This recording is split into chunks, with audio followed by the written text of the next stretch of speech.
Hey, how's it going, peoples? It's me again. Second day posting in a row. Woo! First time. Anyways, today I thought I would Today, I'm, by the way, doing this without any cuts, so bloopers and all, we're leaving it in. Okay, so today we're gonna talk about what went wrong with Disney, and there's a lot of things that can happen with Disney, and I'm not talking about the company Disney. I'm talking about Disney Channel. And I know this is a very popular topic. Disney sucks nowadays. It's horrible. I hate it. It's nothing like it used to be. And it is nothing like it used to be. But is that for the better? In some aspects it is, and in other aspects it is definitely not. So I'm going to be comparing some shows that are considered by most Disney watchers with an older age that considered to be bad, and then good, and then compare, and then see where it went wrong. We're gonna start with the shows. The show that me and my friends always joke about that sucks is Bizaardvark. And I think we all know that it didn't fascinate as many people, but it's still going, and I see it everywhere. And I know there are a lot of other shows that suck because it's the modern era or whatever, but we're going to be talking about that. And then one show that does get a lot of praise from Disney, or not from Disney, from the audiences of Disney to Disney, is Andi Mack. And I'm going to say some things that I think went right with her Andi Mack and some things that went wrong with Bizaardvark. Compare what happened. Number 1, Andi Mack has one protagonist. This is actually something that I see with a lot of shows where they don't have one protagonist, but ones that have a mainly have, like nowadays, that are mainly hated on, have a group as a, main group, which I'm not saying like main group like most shows where there still is a protagonist. No, I'm saying that if I look at this group of people from one show that's the main cast, I can't tell who the main one person is, and it is really important to have one protagonist, in my opinion.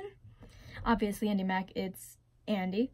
And then, but for Bizaardvark, you have this entire cast, and it's like they don't value anyone's storylines over another. Like, you see two people that have the exact same story, which can get hard to, have a functioning show with. And the thought around that is you need to have one show or one person that you can have a basic story around, and then have your characters interact with that person to make their story build up more. And I'm not saying that you have to have everything revolve around that one character. No, that's actually really bad.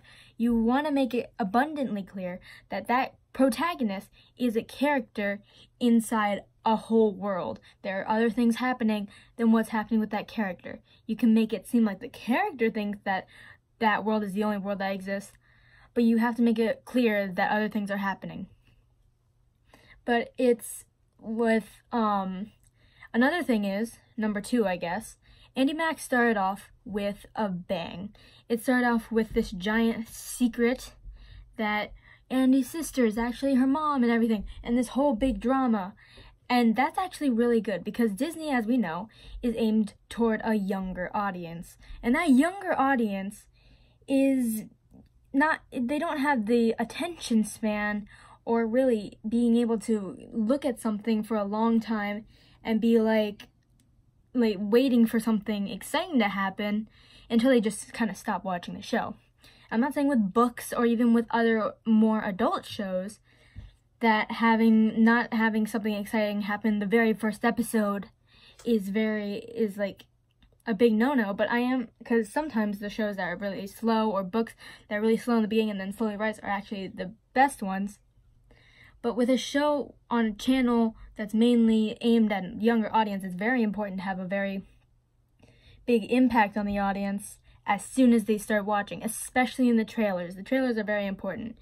What Andi Mack did that Bizaardvark didn't is that they had a premise that was very clearly set up from the beginning, that this whole drama is going to take place, and then you throw Andi in with her, I think she's in middle school, high school, whatever. No, she's in middle school life with all this drama and boyfriends and whatever. And you can obviously tell that these characters interact with each other, but they interact with other people. They know that other things are happening in the world. What happens with Bizaardvark is you kind of get wrapped into, what is it? It's Bugle? Like their version of YouTube, where the whole thing takes place. And it takes that, it makes it seem like that's the only thing happening in the world. It gives no indication until, like, I don't even know what season we're on. 4? That there's anything else happening in the world. It's all Bugle. In that building, the only indication that we have is the ones where the main characters are in their school, I guess. And it's also a little bit convenient that everyone goes to the same school or used to go to the same school or whatever. It's a little bit convenient, but I mean, I guess they're kind of going for that. But they really don't make it seem like anything else is happening, and they don't set up a clear premise. Their clear premise in the beginning, they didn't start off with anything. In the beginning, it was just, we have the amount of subscribers to go to LA, I think it's in LA, and then go work at this, like, building with a bunch of other YouTubers, which doesn't exist. So I guess another thing I will give Bizaardvark is creativity. I'm not saying that Bugle is creative at all, it's just YouTube, but that there's a building where you can go to hang out with other, like, YouTubers, and you can film there, you have your own studio. And then there's the fact that they do, like, comedy music videos, I think, which is very creative and I've never seen before. And most of the ideas that they get there is pretty creative. It's not just gaming videos and vlogs and comedy or whatever. It's very creative, and I'll give it that. I'll give credit to where credit's due. But they don't really start it off with anything big that will grab anyone's attention. It's just, okay, yeah, oh wow, we're YouTubers, let's go to this big YouTube building in LA and go over there and kind of, just hang out. Whoa. Oh, uh-oh. Sorry about that. You gotta just hang out. Ooh. But, that's not an interesting premise at all. And another thing, Andi Mack has an overarching storyline. One episode leads into the next episode, which leads into the next episode, which leads into the next episode. They all reference each other's, they all reference the previous episode, give clips of the episode next, and it shows that there's a very clear storyline threading through all the episodes, and that something that happens in this story will definitely be important to the next episode, where Bizaardvark is just a bunch of, like, anecdotes, I guess, and it's not, they don't have an overarching storyline. The most overarching storyline is the growth of subscribers of the main protagonist's channel, the growth of that, but they don't even take that anywhere. And then they do this whole thing where they're like, I stopped watching, so I don't really know the lore of this, but, like, they were in the building, and then I guess Jake Paul got fired, so they went somewhere else, and now they're having this whole thing where, like, we don't see Bugle at all anymore, we see the characters, and, like, that's the most story growth I've ever seen in that show. Instead of having a very clear timeline, and one episode referencing the previous one, and knowing that the thing that you're watching right now is going to have an impact on the overarching storyline, we know that in Bizaardvark, everything that happens is not going to go anywhere. That particular story is going to, it has its own lifespan. The start to finish, the whole, like, rise and fall and whatever of, like, the climax and, like, the problem, the solution, the beginning, that's not happening over the series, that's happening over the episode. And that's not really good because it doesn't really want you to, it's not making you to want to watch more. Like, if I sat down and had to watch a Bizaardvark episode, and, like, I was bored out of my mind, so I just wanted to turn on some TV, I'd be like, okay, I can look at the story, and I can see that, it's a story, so I can follow it, and then it'll end at the episode, and that's that. I literally don't have to watch any of the previous episodes, maybe just have a little bit of background information, like by watching the prologue, not prologue, oh my gosh, the pilot, and watching, that, and that's all I need to do. Like, I can literally jump in anywhere I want, and, like, it's not gonna give, where, if Andi Mack, if I just jumped in like, episode 10, I'm not gonna know what happens. because I need to know the other episodes to know what's happening in the story. That's different from Bizaardvark, where if I watch an episode, I have no reason to watch A, any of the previous episodes, or B, keep watching. So I can watch one episode and then just be done with it. I have no urge to watch any other episodes of Bizaardvark. That's it. I can literally just stop there. And I think that's really important. You need to have this want to, I know a lot of Disney Channel shows have that where you just have anecdotes and then it doesn't really lead into anything. But most of the time, and Andi Mack is one of the most story-driven shows I've seen in a while that have the overarching story, and that's really a new thing that I didn't really see a lot of. But even other shows that aren't, amazing, but are, they're not really that badly reviewed, they have a teeny tiny bit more of a story threading through each episode than Bizaardvark. Other shows, I am going to need to watch some other episodes, at least before that. It's not a strong urge to keep watching, but it's, I should watch, I feel, not a need, but at least a want to watch the episodes that came before that to know what's happening, because most of the time, it does have a little bit of reference. You can kind of notice the shows that people say are really bad versus the shows that are really good. You can notice that that's actually a really big thing, that you need you need there to be a need to watch other episodes.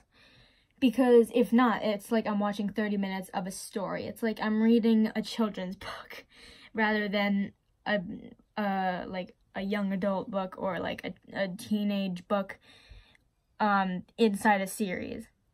Because one, you're not going to be able to, it's not as good or enjoyable than knowing something is going to happen next episode and knowing that everything that you're reading now is going to be important in that next episode.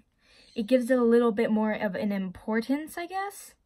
So I think those are my main reasons why the change of Disney is happening. And another thing that I wanted to kind of compare is movies. I'll talk about briefly now. I might make another episode another time. But for movies, the older movies are considered to be the good movies. Except when Descendants came out, which was very, it does follow kind of the same rules that you need for a good show. Say, Descendants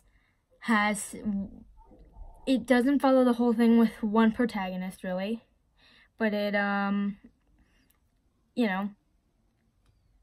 it has that big bang in the beginning. It gives the trailers are very good, and it gives a very important premise, before, in the beginning, and it helps that we know these characters, or at least their parents, beforehand. Because we're familiar, we can know, okay, this is what we're going to expect.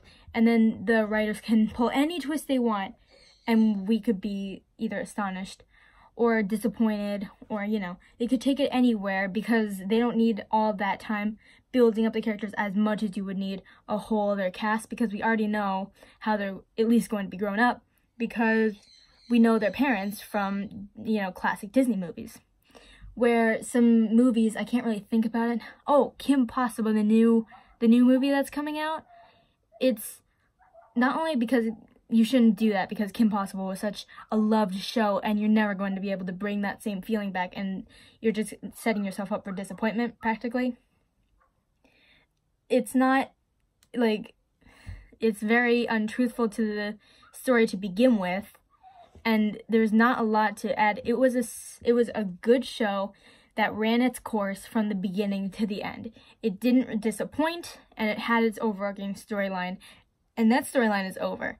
This is just a retelling in live action, which can be good for modern audiences or, newer audiences to know about the story of Kim Possible, because they probably wouldn't have seen the cartoon version. But did we really need that? the people that liked Kim Possible, they loved it, and they would probably like it. They would probably enjoy another season to come out or like something. But they also can accept that there's nothing that movie can add on that we really didn't know or something that we needed. Because all that stuff that happened in the show, everything that was in the show, every loose end was tied by the end. We didn't have any questions. All the movie's going to do is just kind of, this is the main Kim Possible storyline. It's going to have to create not only from the same beginning, it's going to have to create itself a problem in the movie that was probably already explained in here, and then solve it in its own, and then kind of keep branching out. It doesn't really, and it's probably not going to tie back to anything. It's just maybe like probably a summary of the entire series. So it's something that we didn't need. So, long story short, to have a good show / movie, you need to have good characters. You need to make sure that the characters know their place in the world. You need to make sure you need people to want to see more, or, you know, you want people to want to see more of whatever you're making, movie or show, because that would be the most enjoyable. And you don't want to bridge off something that was already created that's just unnecessary. So that's all I have to say. Could be a boring episode. Thank you for sitting through all this. If you did, please like if you want, comment if you want, and subscribe if you want to see more stuff like this. But I'll see you next time.